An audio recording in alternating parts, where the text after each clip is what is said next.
Samuel 4.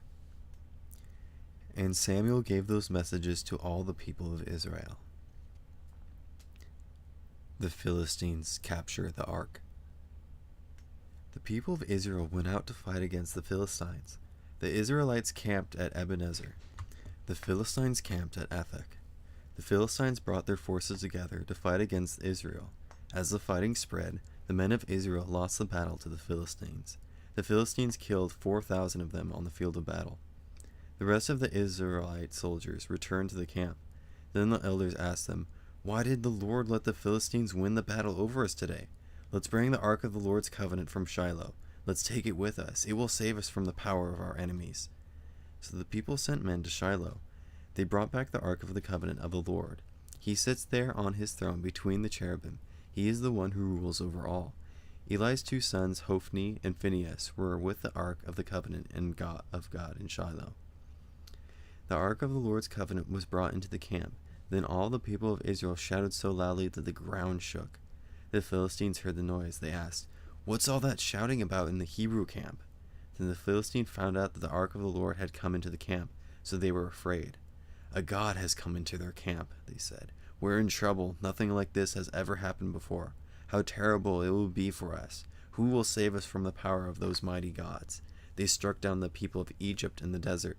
They sent all kinds of plagues on them. "Philistines, be strong. Fight like men. If you don't, you will come under the control of the Hebrews. You will become their slaves, just as they have been your slaves. Fight like men." So the Philistines fought. The people of Israel lost the battle. Every man ran back to his tent. A large number of them were killed. Israel lost 30,000 soldiers who were on foot.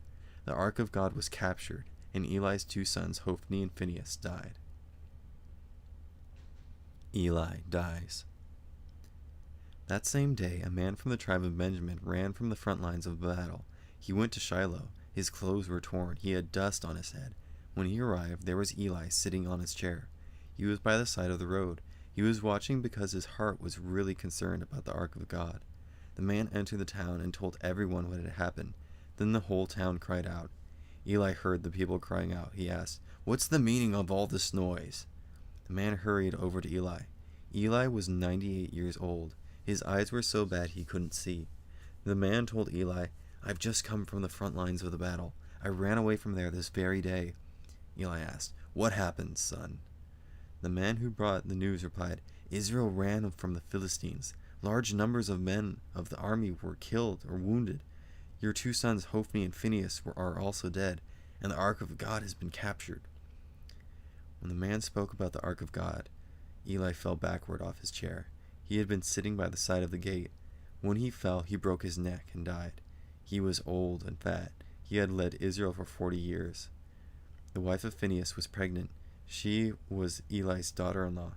It was near the time for her baby to be born. She heard the news that the ark of God had been captured. She heard that her father-in-law and her husband were dead. So she went into labor and had her baby. Her pain was so great that her life was slipping away. As she was dying, the women who were helping her spoke up. They said, "Don't be afraid, you have had a son." But she didn't reply. She didn't pay any attention. She named the boy Ichabod. She said, "The God of glory has left Israel."